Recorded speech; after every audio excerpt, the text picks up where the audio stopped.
OK. Donc, dans Jean 4, on va lire vraiment les versets à mesure qu'on avance dans le message. Je veux juste lire les 4 premiers versets parce que c'est un peu vraiment la mise en scène, si vous voulez, avant d'arriver au point principal de la rencontre de Jésus avec cette femme au puits de Jacob. Donc, on peut lire au verset 1, « Le Seigneur sut que les pharisiens avaient appris qu'il faisait et baptisait plus de disciples que Jean. Toutefois, Jésus ne baptisait pas lui-même, mais c'était ses disciples. Alors il quitta la Judée et retourna en Galilée, comme il fallait qu'il passe par la Samarie. Il arriva dans une ville de Samarie nommée Sychar, près du champ de Jacob, que Jacob avait donné à Joseph, son fils. » Et là, on va avoir la rencontre par la suite. Merci Seigneur que tu nous donnes un temps privilégié, un temps spécial, un temps qui est une bénédiction, Seigneur, d'avoir cette liberté de s'approcher de toi, le Dieu vivant. Merci qu'on a aussi la liberté dans notre pays de se rassembler comme ça. Et merci, Seigneur, aussi que tu es celui qui nous rencontre là où on est. Que, comme avec cette femme, tu as fait un détour pour aller la rencontrer et c'est une rencontre qui a changé sa vie. Merci que tu es ce Dieu qui change les vies, qui change le mal en bien, qui nous rencontre dans ce qu'on vit, là où on est rendu, Seigneur. Et tu es toujours plein de grâce et de vérité. Donc, on te prie, Seigneur, que tu accomplisses tes plans bienfaisants à travers ce qu'on va considérer aujourd'hui. Merci, Seigneur, pour ce temps, au nom de Jésus. Amen. Réconcilier à la vraie adoration. Cette femme connaissait quelque chose de l'adoration, mais ici, elle a été réconciliée avec le Dieu qu'on adore en esprit et en vérité. Et donc, avant vraiment d'aller dans les détails de ce qu'il y a dans cette rencontre bien connue entre Jésus et cette femme samaritaine, j'aimerais juste un peu, si vous voulez, mettre la table avec les versets qu'on a lus pour comprendre un peu le contexte. Ensuite, on va plonger dans cette rencontre à proprement parler. D'abord, on voit dans le verset 1 que les pharisiens, les fameux pharisiens, ils avaient appris que Jésus baptisait plus de disciples que Jean. Et donc, ici, dans le fond, ça démontrait la popularité montante de Jésus, un peu comme on l'a vu la semaine dernière. Jean-Baptiste, lui, qui s'en peinait pas, il faut qu'il croisse et que je diminue. Mais ça a aussi attiré l'attention des pharisiens parce que, justement, ils voyaient, oh, il y a plus de gens qui le suivent. Puis, savez-vous, il y a même une valeur monétaire à ça parce qu'un rabbin, un chef religieux, plus il y avait de gens qui le suivaient, plus il faisait d'argent. Pas Jésus, là, mais ces gens-là. Fait que c'est pour ça, oh là, on a de la concurrence et tout ça. Donc, Jésus, disons, Jésus a attiré l'attention de ce leadership-là, les pharisiens, et ils se sont concentrés dans leur opposition, à partir de ce moment-là, sur Jésus-Christ. On sait que aussi, Jean-Baptiste, évidemment, il a été envoyé en prison, puis finalement, il aussi a été tué. Mais ça me donne un peu un contexte ici de la tension qui monte. Et je vous le répète, que l'évangile de Jean est vraiment bâti autour, on a parlé de la structure en 7 et tout ça, mais autour de tout ce narratif qui montre une tension qui monte constamment et qui culmine évidemment dans la croix.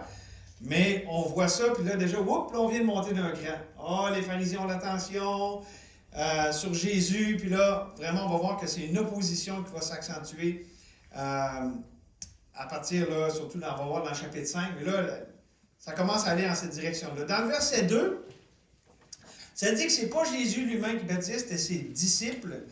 On en a parlé brièvement la semaine dernière.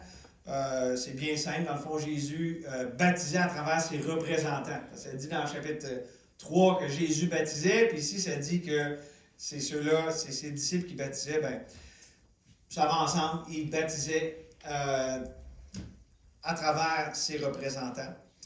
Dans le verset 3, on apprend ici géographiquement ce qui arrivait. Il quitta la Galilée, la Judée, puis il est retourné en Galilée. Donc, il est allé, la Galilée, c'était beaucoup plus calme. La Judée, c'est là qu'était Jérusalem, la ville tumultueuse, où il y avait tous les rassemblements.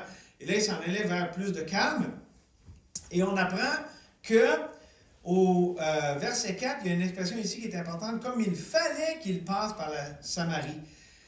C'est pas juste une question géographique, parce que oui, c'était un chemin plus court, que d'ailleurs les Juifs prenait pas pour éviter de ne pas aller sur le territoire des Samaritains, mais Jésus, lui, est allé en plein milieu. Et c'était pas juste pour que ça soit pratique et plus court, mais le « il faut » ici, c'était plus dans l'idée de Jésus poursuivait un but. Parce qu'évidemment qu'il y avait le dessein de rencontrer cette femme. Et donc, c'était plus que juste une simple question ici de parcours, mais c'était relationnel. Et ça nous amène ici à quelque chose d'important parce que Jean, c'est quoi que Jean nous dit qui est le but de son évangile? C'est que ceux qui ne croient pas puissent croire que Jésus est le Fils de Dieu. Ben, ça montre aussi que Jésus a été à travers différents moyens pour rejoindre différentes personnes. On avait Nicodème dans le chapitre 3, puis là ici on a une femme samaritaine. Juste vous établir un contraste entre les deux, vous allez voir, sont pratiquement diamétralement opposés. Nicodème est un érudit. Il est puissant en stature. Il est respecté. C'est un homme, on peut dire, orthodoxe, hein, qui est reconnu comme étant droit. C'est un homme. Il est juif et il est dirigeant des Juifs. La femme, elle est fort probablement illettrée, sans influence et en plus méprisée. Ignorante, on le voit au sujet là, justement de tout ce qui est la foi et tout ça, puis égarée quant à la foi aussi. C'est une femme, ce qui à l'époque la met au bas de l'échelle sociale. Elle est exclue par sa propre société, on va voir pourquoi dans un instant, mais aussi du monde en général et encore plus évidemment d'Israël et de ses dirigeants. Fait qu'elle, elle avait... un cochait toutes les cases, puis l'autre n'en cochait pas du tout. Okay? En gros, c'est ça le contraste entre ces deux-là. Mais c'est spécial qu'on voit Nicodème qui recherche Jésus, il va vers lui de nuit.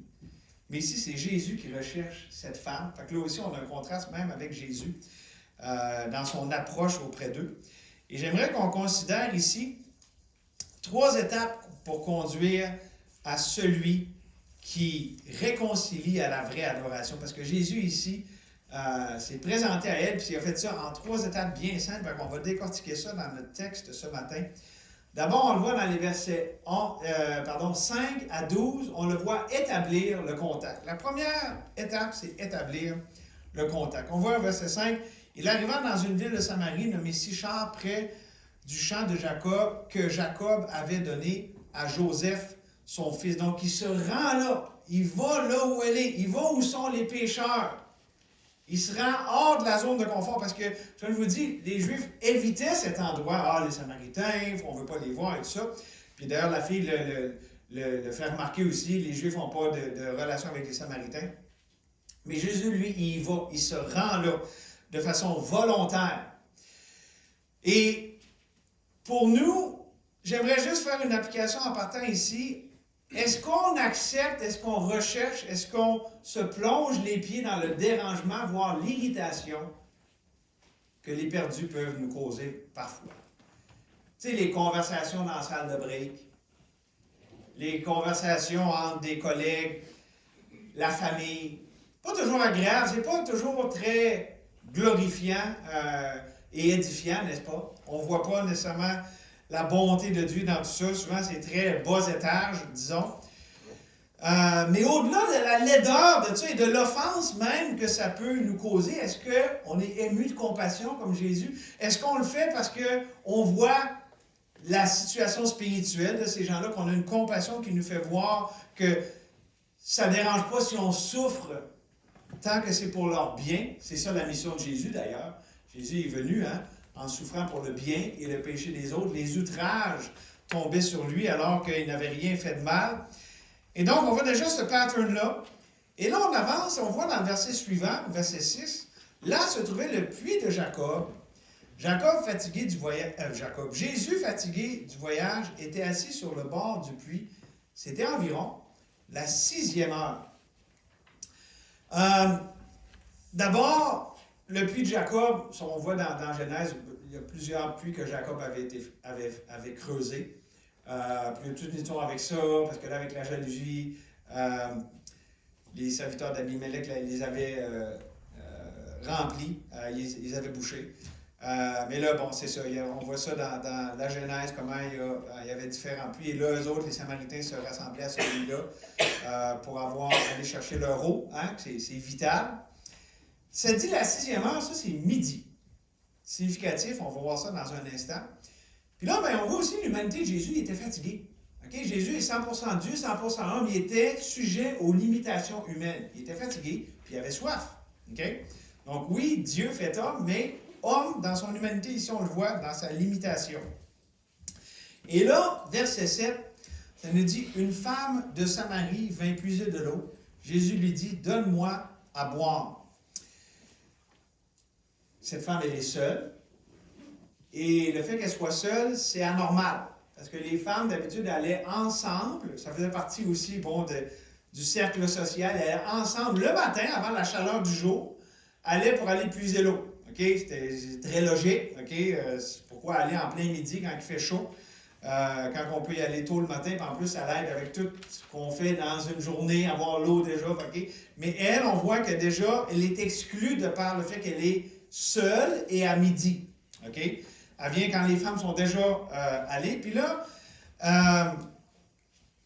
elle se retrouve avec Jésus. Et Jésus connaissait les normes sociales, la honte, le fait qu'elle était rejetée à cause de sa réputation. Aurait pu la rejeter et puis s'en éloigner. Mais non, c'est lui qui tend la perche, puis il pose une simple question. « Donne-moi à boire. » Question tout à fait légitime. On peut dire qu'il y a une simplicité là-dedans. Donne-moi à boire. Et qui était venu pour puiser. Mais c'était beaucoup plus que juste une question, puis pour pouvoir boire, c'était le moyen d'établir le contact. Jésus établissait le contact avec elle à travers cette simple petite question pratico-pratique. Et là, verset 8, on apprend que ses disciples étaient allés à la ville pour acheter des livres. Donc, il était seul avec elle. Et c'était un moment privilégié de proximité, d'intimité, où est-ce qu'il pouvait tranquillement parler, prendre le temps de jaser l'un avec l'autre. Un peu comme avec Nicodème, OK? Où est-ce qu'ils étaient tranquilles ensemble aussi. C'était le soir, hein, il n'y avait pas de brouhaha, mais là, c'était le jour, mais justement en plein jour de même, il n'y avait pas d'autre monde, pas de distraction. Ça aussi, c'est important pour le contexte. On met la table ensemble, OK? J'ai une application par rapport à ça. C'est bon pour nous de rechercher, de prier pour ces genres de rendez-vous divins. Parce que c'est bien, des fois, on peut parler à différentes personnes qui sont en groupe, mais il n'y a rien comme une rencontre individuelle. Puis tu sais, un temps où est-ce que c'est calme. Puis évidemment, là, je ne parle pas juste des éléments extérieurs et physiques, où est-ce que le cœur est disposé. Peut-être qu'il n'est pas très calme, le cœur, mais des fois, justement, dans l'agitation, puis au secours, j'ai peur, c'est là qu'il peut être le plus disposé, parce que la personne, justement, voit son besoin, là. Mais je parle d'un calme conversationnel où est-ce qu'on peut prendre le temps de parler. On n'est pas trop pressé par le temps. OK? C'est bon de prier pour ça. C'est des rendez-vous divins. En passant, c'est bon pour un chrétien pour évangéliser, mais c'est aussi bon pour entre chrétiens, pour s'édifier, pour inviter Jésus en plein milieu de nos situations qu'on vit. OK? C'est une bonne requête de prière. Seigneur, donne-moi ces moments-là, tes moments, tes rendez-vous où est-ce qu'on voit que c'est lui qui a créé l'occasion et l'atmosphère où est-ce qu'on peut connecter, établir le contact. Et tout ça, c'est bien beau. Puis là, ça semble presque idéaliste. Mais cette conversation commence déjà avec de l'hostilité, parce que Jésus lui pose cette simple question-là. Puis qu'est-ce qu'elle répond à la femme, verset 9? La femme samaritaine lui dit, « Comment toi, qui es juif, me demandes-tu à boire, à moi qui suis une femme samaritaine? » Les Juifs, en effet, n'ont pas de relation avec les Samaritains. Elle dit toutes les raisons pour lesquelles ils ne devraient pas avoir cette conversation-là.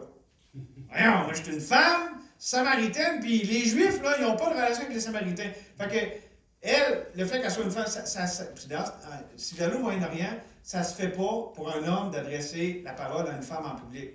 Vous demanderez à Cindy Grover, elle, c'est une femme qui va pour aller atteindre les femmes avec l'Évangile, parce que dans des pays comme ça, ça se fait pas. Peut-être aussi dans certains des pays, je pense que c'est plus peut-être relié à l'islam. Du Moyen-Orient, ça peut être dans certains pays d'Afrique.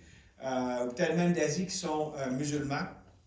Mais bon, donc Jésus est reçu, on peut dire, avec une certaine hostilité. Ah, elle ne rejette pas complètement, mais elle dit, t'es pas supposé me parler comme ça, fait que ça commence de cette manière-là. Mais Jésus ne se laisse pas décourager par ça. Il ne déroge pas de son but. Et en passant, c'est bon pour nous autres aussi. Il ne faut pas se laisser arrêter à la première opposition. Et là, qu'est-ce qu'on le voit faire au verset 10? Il lui répondit, « Si tu connaissais le don de Dieu, et qui est celui qui te dit, donne-moi à boire, tu lui aurais toi-même demandé à boire, et il t'aurait donné de l'eau vive. » Là, il a suscité sa curiosité. Parce que en parlant comme ça, il l'amène au fait que il y a quelque chose que tu ne comprends pas, il y a quelque chose que tu manques. Si tu connaissais, ça veut dire, ben, tu ne connais pas. OK? Puis là, il développe, puis là, justement, il parle de lui qui il est, mais aussi de cette eau vive. OK? Et donc, elle qui est dans les conventions sociales, OK? Jésus la ramène à l'essentiel, c'est-à-dire à lui. À connaître celui qui lui parle, le qui. OK? Jésus la ramène au qui. La personne dans l'univers qui donne de l'eau vive, éternelle. Puis là, il a juste dit eau vive, là. Il n'a pas encore donné tous les détails, mais il arrive avec ça. Puis moi, je ne peux pas m'empêcher de voir un parallèle avec Jérémie 2, 13. Quelqu'un connaît ce verset-là par cœur? Mon peuple a commis un double péché. Ils m'ont abandonné, moi qui suis la source d'eau vive, pour se creuser des fontaines crevassées, des citernes crevassées qui ne retiennent pas l'eau. OK? Et cette femme-là, elle allait au puits, il y avait une image là, mais sa vie, c'était vraiment cette image de Jérémie, la fontaine crevassée qui ne retient pas l'eau. Puis là, Jésus, il parle d'eau vive. OK? Je pense vraiment qu'il y a un parallèle à faire absolument directement ici avec ce qui est en train de se passer dans cette conversation. Et là, ça continue. La femme qui parle au verset 11 dit, « Seigneur, lui dit la femme, tu n'as rien pour puiser, et le puits est profond. D'où aurais-tu donc cette eau vive? » Hop, Jésus l'a ramenée au centre. Elle retourne en périphérie. Elle n'a pas saisi le qui de Jésus, là. Jésus dit, si tu savais celui, elle se réfugie, ou elle s'égare dans le où. Hein, où c'est que tu vas trouver ça? Hein? Donc, probablement qu'elle pensait aussi, même en termes pratiques, là, parce qu'avec un puits, parce que c'est avec des sources souterraines, puis mais peut-être qu'il y a une source plus loin, ou un puits dont je n'ai pas entendu parler, parce que dans le fond, un puits, ça se rattache à, comme on pourrait dire, une rivière souterraine. OK? Fait qu'elle, c'est ça, elle manque le qui pour aller vers le où. Puis là, ça continue, verset 12. « Es-tu plus grand que notre père Jacob qui nous a donné ce puits, et qui en a bu lui-même, ainsi que ses fils et ses troupeaux? » Donc, elle continue encore à s'égarer, mais là, dans toute l'idée de la culture et de la religion. Jacob, c'était un peu leur Abraham, c'était leur patriarche. OK? Il s'identifiait à eux de façon culturelle et religieuse. OK? On ne va pas rentrer dans tous les détails, mais tantôt, on va donner un peu plus de choses là-dessus. Mais autrement dit, non seulement elle s'égare dans le où, mais aussi dans le mauvais qui. Ça rappelle Jacob. OK, Jacob, c'est bien beau, là, mais Jacob, c'est pas lui qui donne l'eau vive. Comprenez-vous? Elle s'égare dans le où, puis dans le mauvais qui. Puis, rappelons-nous que lorsqu'on parle de Christ, il y a toujours une guerre spirituelle par rapport au centre d'attention, au focus. Sur quoi est portée l'attention? Et pour nous, c'est simple, c'est simplement de toujours ramener à Jésus-Christ. Même juste Dieu, en général, c'est pas assez. Jésus-Christ, c'est le Rédempteur. Dieu se révèle en Jésus-Christ. Puis on peut, des fois, se faire un peu s'égarer à gauche et à droite si on ne ramène pas là. OK? Et je dirais même de façon plus précise de ramener à la personne de Jésus-Christ, qui il est, Dieu fait homme, mais aussi à son œuvre, la croix, la résurrection. Pourquoi? Parce qu'il est l'ultime réponse aux besoins ultimes de l'homme. C'est pas compliqué. Tout est par lui, en lui, pour tout homme, toute femme sur cette terre. Et donc, ça m'amène à la deuxième étape. Là, il a établi le contact. Ah, là, la conversation a pris, là. ça serait dur. Il n'aurait pas pu laisser, OK, ben d'abord, je m'en vais. Non, non, là, il y a vraiment quelque chose qui se passait là. Et donc, il a tablé là-dessus, avec la deuxième étape ici, il tourne la conversation vers le besoin spirituel. Ça, c'est bien beau parler d'eau, là, mais il en avait un besoin spirituel, et Jésus tourne la conversation vers ça, dans les versets 13 à 19. Regardez versets 13 et 14 pour commencer. Jésus lui répondit, quiconque boit de cette eau aura encore soif, mais celui qui boira de l'eau que je lui donnerai n'aura jamais soif, et l'eau que je lui donnerai deviendra en lui une source d'eau qui jaillira jusque dans la vie éternelle. Et là on peut voir que Jésus fait avancer la conversation vers le besoin spirituel. Puis là, il parle de qui il est, si tu savais qui, te demande, mais aussi là, il parle, ça nous pointe vers son œuvre. C'est qui celui qui est capable de donner de l'eau qui va jusque dans la vie éternelle? Ça nous pointe sans nommer la croix, mais évidemment, c'est par l'œuvre rédemptrice, c'est par ce qu'il est venu faire. Donc non seulement sa personne, mais aussi qui peut faire ces choses-là, donner de l'eau qui dure jusque dans la vie éternelle. Okay? Donc il pointe non seulement à qui il est, mais là, il commence à tourner le coin pour aussi qu'est-ce qu'il est venu faire. Il met devant cette femme le surnaturel. Son offre n'a rien de terrestre et de banal. Il la met devant le fait que ce qu'il lui donne n'est pas de ce monde. Il dirige la conversation vers la réalité spirituelle. Parce que l'eau, c'était juste le prétexte ou le côté physique de cette réalité spirituelle de l'eau vive. Okay? Donc, il part de ce qu'elle connaît pour l'amener vers ce qu'elle ne connaît pas. Il pointe à l'impossible, il pointe à ce qui n'est pas de ce monde. Okay? Encore là, voyez-vous comment il est toujours dans l'idée d'attiser la curiosité. Il l'amène vers ce qu'elle ne connaît pas. Okay? Et je dirais que ça, puis en passant, on pourrait... Tu sais, dans Ésaïe, à deux endroits, dans Zacharie, il y a des endroits que ça parle de l'eau vive. Tu sais, il y avait des passages prophétiques qui parlaient de cette eau-là. Probablement qu'elle ne connaissait pas ça. Avec Nicodème, il aurait sûrement pu référer à ça, mais là, Jésus ne peut pas référer aux Écritures et tout ça parce que probablement qu'elle en connaissait de part, il y avait dans sa religion une certaine référence aux Écritures, mais juste les 5 premiers livres de la Bible. Là, fait que Ésaïe, elle ne connaissait pas. Là. Bon, ou en tout cas, fort probablement pas. Mais, donc, Jésus l'amène, encore là, à se poser des questions. Si elle recherchait plus, ben là, son appétit était attisé. Et n'est-ce pas quelque chose, pour nous, là, présenter Christ, c'est pas d'essayer tant de convaincre la personne que d'amener la personne à rechercher ce qu'il ne connaît pas. On présente une personne que la personne ne connaît pas, parce que, tu sais, ça dit dans 2 Corinthiens que si nous connaissons Jésus, maintenant, nous ne le connaissons plus selon la chair, on le connaît selon l'esprit. Ben du monde, vous allez voir au Québec, vous leur dire, hey, Jésus, ils connaissent. Ah, ben oui, je sais c'est qui Jésus. Mais ils ne le connaissent pas. Ils connaissent des choses au sujet de Jésus, mais ils ne le connaissent pas personnellement. Fait que c'est ça ici l'idée. Parler de quelque chose de plus que juste le ici, maintenant, ça va plus loin. Puis je vous donne juste une occasion, un exemple ici. Tu sais, puis là, il faut faire attention, les termes qu'on emploie, être sûr que les gens comprennent. Tu sais, des fois, si on dit, hey, tu as besoin d'être lavé dans le sang de Jésus. Il y a bien du monde qui va dire, c'est quoi ça veut dire, ça? Laver avec du sang.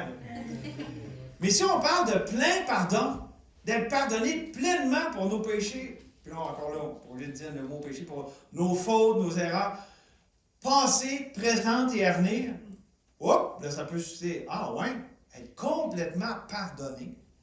Avoir une paix parfaite ou une paix qui dépasse la compréhension. Le fruit de l'esprit. Produire quelque chose qui est vivant de par nos vies. Juste des fois d'amener ces choses-là, ça peut susciter la curiosité. Attends, il me parle de quelque chose, elle me parle de quelque chose que je ne connais pas, c'est pas de ce monde. Puis quelqu'un qui recherche plus, ça va aller susciter la curiosité. OK? Donc, c'est comme ça ici qu'il commence à tourner la conversation vers le besoin spirituel de cette femme.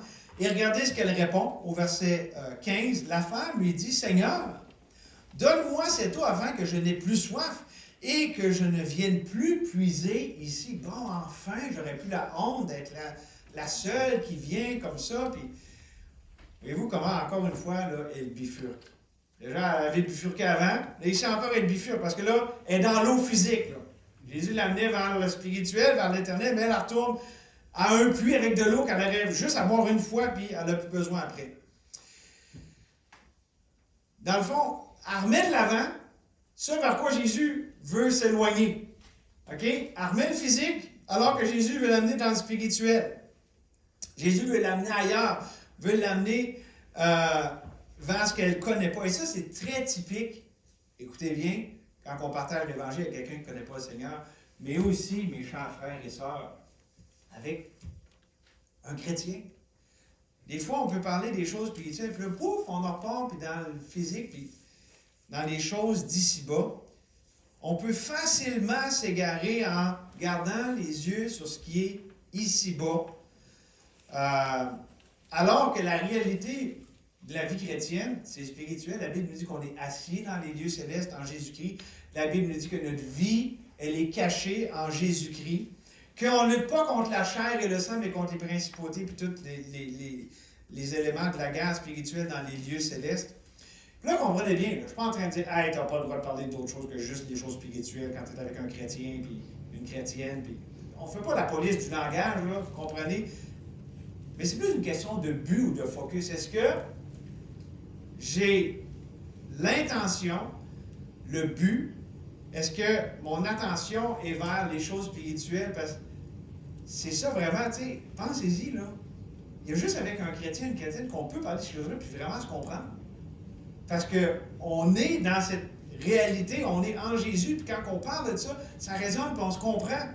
C'est juste, hey, pourquoi manquer une belle occasion quand on l'a comme ça? Ça peut être aussi un rendez-vous divin. Et donc, puis on s'entend aussi que ça fait partie du fait qu'on est dans une guerre spirituelle. Si on marche dans la chair, on ne lutte pas selon la chair. On est avec des frères et sœurs. On s'édifie dans l'amour, dans la vérité. Donc, petite application ici avec le verset 15. Et regardez le verset 16. « Va, lui dit Jésus, appelle ton mari et viens ici. » Ça, c'est le point pivot. Ceux qui prennent des notes ou qui écrivent dans leur Bible, le verset 16, c'est bien simple. Et là, Jésus fait tourner les choses. OK? Il lance une question qui va avoir énormément de conséquences par la suite, mais c'est ça une question qui a fait tourner les choses. Parce que, comme je vous dis, elle s'en allait d'un bord puis de l'autre, mais là, avec cette question-là, vous allez voir, ça amène les choses plus loin. La femme de répondre, versets 17 et 18. La femme répondit, « Je n'ai point de mari. » Jésus lui répondit, « Tu as raison de dire, je n'ai point de mari, car tu as eu 5 maris, et celui que tu as maintenant n'est pas ton mari. En cela, tu as dit vrai. » Jésus n'est pas en train de l'accuser et de dire « Hey, t'es donc bien pas bonne, t'as pas de mari. » Mais, OK, bon, Jésus est Dieu puis il connaît toute la situation. Puis, je pense qu'il n'essaie pas d'y mettre son péché d'en face d'une façon accusatrice, comme, mettons, un pharisien l'aurait fait avec la femme prise en flagrant délit d'adultère dans le chapitre 8. Mais plutôt, il veut attiser sa conscience. Il s'adresse à sa conscience. OK? Dans le but d'amener la conviction spirituelle. Savez-vous que c'est beaucoup plus efficace de simplement faire appel à la conscience des gens que d'essayer de les accuser? Parce que quand nous, on les accuse, là, la personne peut s'en prendre à nous. T'es donc bien pas fin, t'es donc bien hypocrite, puis t'es pas mieux. Là, on est au niveau humain. Mais quand on pose une question et qu'on attire la conscience, là, c'est face à Dieu que la personne la se tient. Elle ne peut pas nous mettre le blanc parce que nous, on a juste posé une question. Ça va y rester. Pensez-vous, aimez mieux que la personne soit en opposition à nous au niveau humain ou qu'elle se retrouve à se poser la question devant Dieu? Ouais. Qu'est-ce que je fais avec ça? C'est pas mal mieux, hein? Une simple question. OK? Puis en passant, tu sais, quand Jésus a dit que quand vous parlez, inquiétez-vous pas, le Saint-Esprit va vous donner au moment. Ça, c'est un bon exemple. Je ne peux pas vous dire, OK, tu vois quelqu'un, puis là, vous dites ça. Puis non, le Seigneur, c'est du sur-mesure. On parle avec quelqu'un, puis là, il dit, mais juste d'avoir l'idée en tête que, au lieu d'essayer d'accuser, puis nous, de mettre, OK, le point sur la table en disant, bien ça, c'est ton péché, puis tout ça, poser la question, puis amener les gens à réfléchir sur son péché devant Dieu. Pas qu'on ne fait pas comme s'il n'y avait pas de péché, mais on l'amène devant celui pour qui c'est vraiment important de le considérer. C'est juste ça que je suis en train de dire. C'est pas une question de ne pas parler de péché, de faire comme s'il n'était pas là, mais de l'amener devant la conscience de la personne devant Dieu. Et c'est ça ici que Jésus fait. Et regardez sa réponse, justement, verset 19. Seigneur, lui dit la femme, je vois que tu es prophète. Oh, t'as peu celui qui me parle de même, c'est pas n'importe qui. Effectivement. Et le but ultime ici de tourner la conversation vers le besoin spirituel, comme Jésus est ici en train de faire de façon majestueuse, c'est de produire une conviction par rapport à la personne de Jésus-Christ. C'est ça qu'elle arrive. Hein? Tu me dis ces choses-là? Parce qu'évidemment, Jésus n'était pas obligé de savoir tout de suite. C'est la première fois qu'ils se rencontraient. Là. Donc, je vois que tu es prophète. Puis je dirais, quand on va plus loin, non seulement une conviction par rapport à la personne de Jésus-Christ, mais pour nous amener de là aussi à parler de son œuvre, de sa rédemption, parce que non seulement il est le sauveur, mais il sauve et il a été à la croix et il a vaincu la mort par la résurrection. Donc, la personne est l'œuvre de Christ. Pourquoi? Parce que le but là, de notre conversation, puis encore là, c'est vrai pour quelqu'un qui n'est pas sauvé, puis c'est vrai aussi pour quelqu'un qui est sauvé, c'est de passer de la confiance de soi, okay, en soi, puis okay, notre religion, okay, la transférer à la personne et l'œuvre de Jésus-Christ. C'est le même que ça commence, c'est ça le salut. Hein, recevoir Jésus comme son sauveur, c'est qu'on arrête de mettre notre confiance dans notre religion, d'être une bonne personne ou tout ça, pour avoir la place dans l'œuvre parfaite de Christ, qui est le Fils de Dieu, qui est venu mourir pour nos péchés, qui est ressuscité pour donner la vie. Bien, c'est vrai aussi dans la vie chrétienne, parce qu'on a facilement cette tendance à se confier en nous-mêmes. Il arrive quelque chose, puis on dit, ben non, Seigneur, tu n'as pas le droit de faire ça. Non, il a le droit de faire ce qu'il veut, puis quand on voit Jésus tel qu'il est comme ça, puis son œuvre, on va dire, OK, Seigneur, ma confiance, je vais la mettre dans mes raisonnements, dans comment je me sens par rapport à ce que je vis, je la mets en toi. J'accepte, je me soumets à ce que tu as pour moi là-dedans. Comprenez? Tournez la conversation vers le besoin spirituel et ça nous amène maintenant à la troisième étape, inviter à l'authentique adoration. Alors moi, j'ai du fun, je trouve ça vraiment pas pire. J'aime vraiment ce texte-là. Là. J'espère que je ne suis pas trop tout seul. Je vois le monde de sourire. C'est beau, la parole de Dieu. Fait que là, ça avance. Là. Voyez-vous, là, toutes ces choses-là, là, c'est arrivé pour de vrai. Là. C'est pas une fable ici. Là. C'est vraiment une conversation qui a eu lieu il y a 2000 ans. Fait que là, bon, hey, il arrive toute une affaire. Hey, Seigneur, tu dois être prophète. Fait que là, on arrive dans le verset 20, où est-ce qu'on peut lire, là, c'est la femme qui parle. Nos pères ont adoré sur cette montagne. Et vous dites, vous, en parenthèse les Juifs, que le lieu où il faut adorer est à Jérusalem. C'est la troisième fois la petite madame qui bifurque, qui diverge. Fait que là, Jésus a dit, elle ne comprend rien, je m'en vais. Il faut faire attention de ne pas faire ça nous-mêmes. Je veux dire, combien de fois avant qu'on arrive au Seigneur, qu'on a bifurqué et qu'on a divergé de l'essentiel? Jésus est patient avec elle. Il est pas... Fait qu'elle, c'est ça. Elle diverge ici. Elle amène vraiment ici la conversation sur, on pourrait dire, la religion historique ou extérieure. Okay? C'est toute l'idée, là. Je ne vais pas rentrer trop dans les détails, ça serait trop long, mais les Samaritains et les Juifs différaient dans leur adoration. Je l'ai dit tantôt, les Samaritains ne reconnaissaient que les 5 premiers livres de la Bible, mais aussi, ils adoraient sur le mont Gérazim, parce que, bon, il y a toutes sortes des raisons historiques à tout ça, mais, tiens, elle a dit, ah, ben, regarde, vous, c'est là, vous faites ça de même, puis nous, c'est là. Fait on voit que elle s'en va encore sur littéralement un autre terrain. OK? Mais en fait, c'est parce qu'elle est ignorante. Elle ne connaît pas le vrai Dieu. Elle ne sait pas c'est quoi la vraie adoration. Elle a une religion, mais elle n'a pas une relation avec le Dieu vivant. C'est pour ça qu'elle parle de même. N'est-ce pas vrai pour tout le monde qu'on connaît, qui ne sont pas encore régénérés, qui ne sont pas nés d'en haut, nés de l'Esprit de Dieu. C'est pour ça que Jésus l'approche ici en l'invitant à l'authentique adoration. Puis ça commence simplement en invitant à Jésus. Parce que tout commence avec Jésus. C'est ça la formule la plus efficace. Vous voulez une formule gagnante? Invitez à Jésus. Pas plus compliqué. Comme on l'a vu avec, c'est-tu Nathanaël ou Philippe? Viens et vois. On a trouvé le Messie. Hein? Invitez à Jésus. Puis regardez verset 21. Femme, lui dit Jésus, crois-moi, l'heure vient où ce ne sera ni sur cette montagne ni à Jérusalem que vous adorerez le Père. Donc, ce n'est pas une invitation à un lieu, une montagne ou l'autre, une église ou l'autre, ou un temple, OK? Mais c'est une invitation à une personne.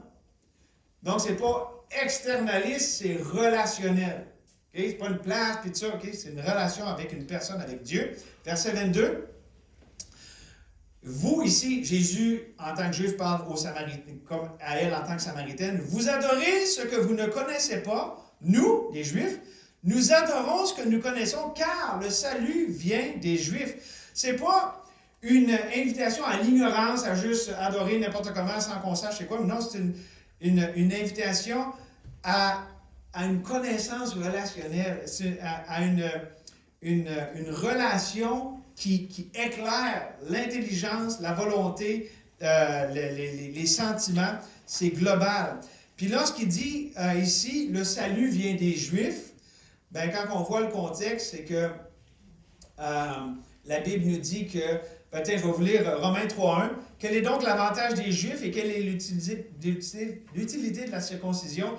Il est grand de toute manière et tout d'abord en ce que les oracles de Dieu leur ont été confiés. Dieu a donné sa parole, l'Ancien Testament, au peuple juif.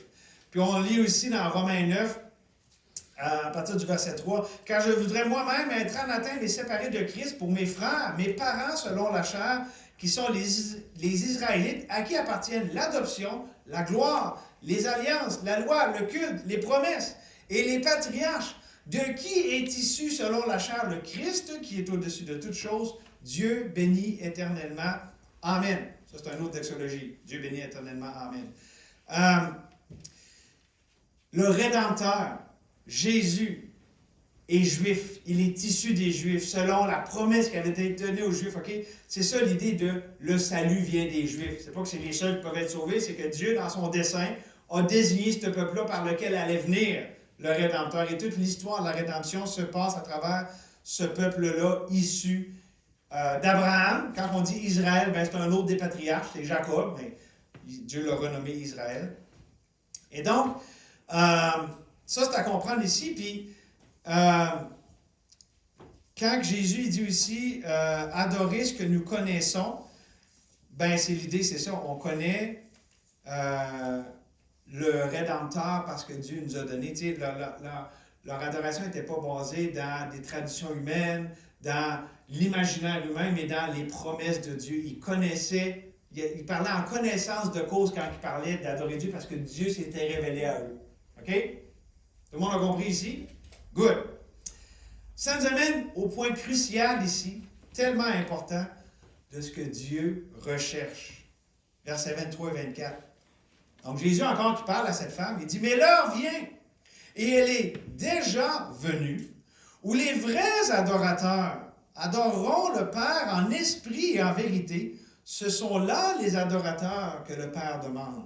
Dieu est esprit, et il faut que ceux qui l'adorent en esprit et en vérité. » Quel verset important. Et ici, vraiment, tu sais, Jésus, là, il a fait beaucoup de chemin là, à partir de juste demander de l'eau, puis là, il est rendu à parler de la vraie adoration de Dieu en esprit et en vérité.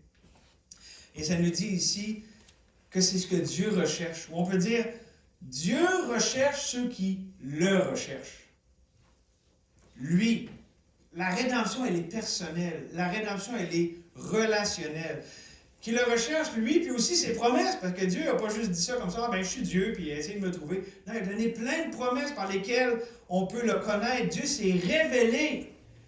Puis là, ici, il y avait l'Ancien Testament, mais là, avec Jésus, il se révèle pleinement dans la personne de Jésus et dans l'œuvre qu'il est venu accomplir. Donc, maintenant, on a la pleine révélation. Tout ce qu'on a besoin de connaître au sujet de Dieu nous a été révélé. Et ça, c'est ce qui amène la restauration de l'adoration. Dieu ne nous a pas juste donné la révélation de qui il est pour qu'on sache, ah ben ok, là je sais qui c'est Dieu, puis je suis content, je peux mettre ça dans mon cahier de notes. Non, c'est pour qu'on puisse l'adorer comme il est. Encore là, voyez-vous comment c'est relationnel, pas juste intellectuel, non, c'est pour que notre être soit en relation appropriée envers ce Dieu, qu'on l'adore, qu'on lui donne l'honneur qui lui est dû. Puis là, d'ailleurs, là-dessus, j'ai une couple de points à vous partager presque en conclusion par rapport à la restauration de l'adoration dont Jésus ici parle. Ou pour le dire dans les mots, selon notre point, dans le fond, lorsqu'on adore Dieu, on est invité à 5 choses ici que je vous souligne. Parce que inviter à l'authentique adoration, c'est quoi? D'abord, c'est une invitation à être centré, ou on pourrait dire recentré pour un enfant de Dieu, sur Dieu. La vie, c'est pas par rapport à nous. Même pour un non-sauvé, pourquoi ça va tellement mal la vie d'un non-sauvé? Parce que Dieu n'est pas le centre de sa vie. Pourquoi ça va mal dans la vie d'un enfant de Dieu qui a reçu Jésus comme son sauveur? Ça va mal quand Dieu n'est pas au centre de nos pensées, de notre cœur, de notre volonté, de nos émotions, de toute notre être. OK? Donc, l'adoration en esprit par vérité, c'est une invitation à se centrer sur la personne de Dieu. C'est aussi une invitation, deuxièmement, à reconnaître la dignité de Dieu. Tantôt, tu as cité Apocalypse. Toi, je pense que c'était chapitre 4, c'est ça? 14. Ben moi, j'ai retenu ici 5, les premiers versets du chapitre 5. Puis je vis dans la main droite de celui qui était assis sur le trône un livre écrit au-dedans et au-dehors, scellé de 7 sceaux. Et je vis un ange puissant qui criait d'une voix forte, « Qui est digne? Qui est digne d'ouvrir le livre et d'en rompre les sceaux? » Et personne dans le ciel, ni sur la terre, ni sous la terre, ne put ouvrir le livre, ni le regarder. Et je pleurai beaucoup de ce que personne ne fut trouvé digne d'ouvrir le livre, ni de le regarder. Et l'un des vieillards me dit, « Ne pleure point, voici, le lion de la tribu de Juda, le rejeton de David, a vaincu pour ouvrir le livre et ses 7 sceaux. Lui, il est digne. » Et donc, l'invitation à l'adoration authentique, c'est reconnaître la dignité de Dieu. Dieu est digne de toute notre adoration, de notre louange. Non seulement c'est centré sur Dieu, mais sur le fait qu'il est le seul dans tout l'univers qui a cette dignité intrinsèque. Le fait qu'il est Dieu, puis le fait de ce qu'il a fait par la rédemption, il est digne de toute notre adoration. Mais aussi, savez-vous quoi? On voit dans l'expression adorer Dieu en esprit et en vérité, on voit que c'est aussi une invitation, troisièmement, lorsqu'on est invité à l'authentique adoration, c'est une invitation à refléter la nature de Dieu. C'est-à-dire, on l'adore en esprit et en vérité. Dieu est esprit, puis on l'adore en esprit, ça reflète qui Dieu est. Puis aussi, on peut dire que ce n'est pas du domaine du superficiel, mais c'est juste rituel externe, mais c'est profond, c'est réel, c'est relationnel. Et n'oublions pas aussi que, j'espère que ça, on ne néglige pas, mais l'adoration, c'est une invitation à rencontrer Dieu. Prépare-toi à la rencontre de ton Dieu. On prie pour ça. Puis, si vous êtes un enfant de Dieu, Dieu habite en vous. Vous l'avez rencontré, puis il ne vous laissera jamais, il ne vous abandonnera jamais. Mais il y a aussi un sens, et on parlait de ça hier dans le cours de théologie, où est-ce que le Dieu qui vit dans son peuple rencontre aussi son peuple d'une manière spéciale et personnelle lorsqu'il se rassemble. Par exemple, ça dit que Dieu habite au milieu des louanges de son peuple. Donc, il y a un sens dans lequel Dieu nous rencontre. C'est vrai comme peuple de Dieu, comme Église, mais aussi c'est vrai individuellement. À chaque jour, quand on se lève, qu'on chante ses louanges, qu'on ouvre sa parole, qu'on lui ouvre notre cœur, on rencontre Dieu. C'est ça, adorer Dieu en esprit et en vérité. Et pour terminer sur l'adoration authentique, non seulement c'est une invitation à se centrer sur Dieu, reconnaître la dignité de Dieu, refléter la nature de Dieu, rencontrer Dieu, mais aussi c'est une expérience globale. C'est pas juste quelque chose dans notre tête, c'est pas juste quelque chose dans nos émotions qu'on ressent, c'est pas juste quelque chose là, qu'on veut faire puis qui fait appel à notre volonté. C'est une expérience globale de tout notre être. Comme ça dit dans 1 Thessaloniciens 5, 23, que le Dieu de paix vous sanctifie lui-même tout entier, et que tout votre être, l'esprit, l'âme et le corps soient conservés irréprochables lors de l'avènement de notre Seigneur Jésus-Christ. Ça m'amène à conclure avec les 2 derniers versets qui nous restent pour le texte. Versets 25 et 26. La femme lui dit, « Je sais que le Messie doit venir, celui qu'on appelle Christ. Quand il sera venu, il nous annoncera toutes choses. » Jésus lui dit, « Je le suis, moi qui te parle. » C'est clair, ici, des fois, les gens disent « Ah, Jésus n'a pas vraiment dit qu'il était Dieu, puis tout ça. » Non, ici, Jésus, je le suis, moi, qui t'ai pas, il a fait pareil avec l'aveugle. Jésus, souvent, s'est identifié comme étant le Messie, celui qui devait venir, puis évidemment, toute la divinité est attribuée à ça. Et donc, il n'y a pas de doute ici sur le fait de qui Jésus est. Il le dit lui-même, il se présente tel quel. Et Jésus aussi, aujourd'hui, se présente tel qu'il est à nous. Il n'y a pas de tambour et trompette, c'est pas avec Dieu des choses pour essayer de faire du tape à l'œil. Dieu se présente tel qu'il est, il est esprit. Donc, il se présente au cœur. Et peut-être qu'il se présente à ton cœur pour être ton sauveur. La conviction que tu es encore asséché, que tu n'as pas encore l'eau vive qui jaillit que dans la vie éternelle. Et peut-être que même dans le passé, et peut-être que c'est même ta tendance maintenant, Dieu s'est présenté à toi, mais tu diverges, tu bifurques, tu t'éloignes. Mais la vraie adoration, la réconciliation avec l'adoration, c'est simplement s'humilier devant Dieu puis le recevoir, accepter l'invitation. Comme cette femme, elle a rencontré Dieu, elle n'était plus pareille.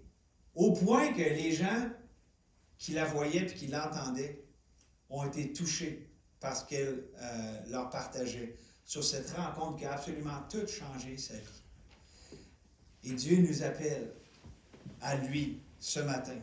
Et on peut dire que le message au complet aujourd'hui, c'est un appel pour le salut, parce que c'était vraiment ça ici, mais enfant de Dieu aussi, on est tellement, c'est facile d'être distrait. Je dirais, en 2025, et que c'est facile de bifurquer, de s'égarer à gauche ou à droite, de se laisser prendre notre attention dans les choses d'ici-bas. N'est-ce pas? Mais Dieu nous appelle à lui, puis Dieu nous appelle à la vraie vie, à l'adoration en esprit et en vérité. Donc, je pense que tout le monde ici, que ceux qui ne connaissent pas encore Jésus ou ceux qui le connaissent, Dieu nous appelle à la repentance. Qu'on se repente de notre autosuffisance, du fait d'aller à ces citernes d'eau qui ne retiennent pas l'eau et essayer de trouver la satisfaction là-dedans. Et qu'on vienne à Dieu qui est la source d'eau vive, à ce Dieu qui ne se lasse pas de pardonner, à ce Dieu qui est vivant, qui donne la vie et qui la donne en abondance. Merci Seigneur pour ce temps ce matin. Merci que Seigneur, de façon majestueuse, tu t'es présenté à cette femme.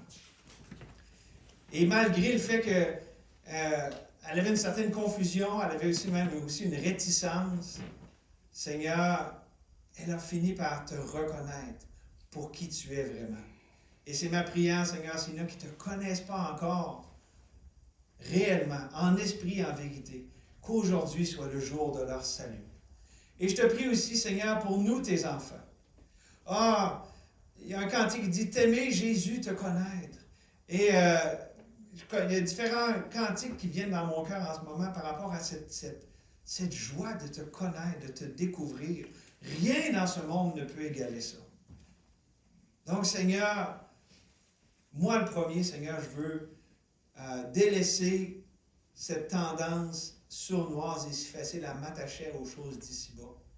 Mais je veux porter les regards en haut et m'attacher aux choses d'en haut. Et que, Seigneur, tu sois notre joie, notre paix en toutes choses, Seigneur. Merci pour ce temps, c'est précieux. Merci que tu nous rencontres maintenant. Merci, Seigneur, au nom de Jésus. Amen.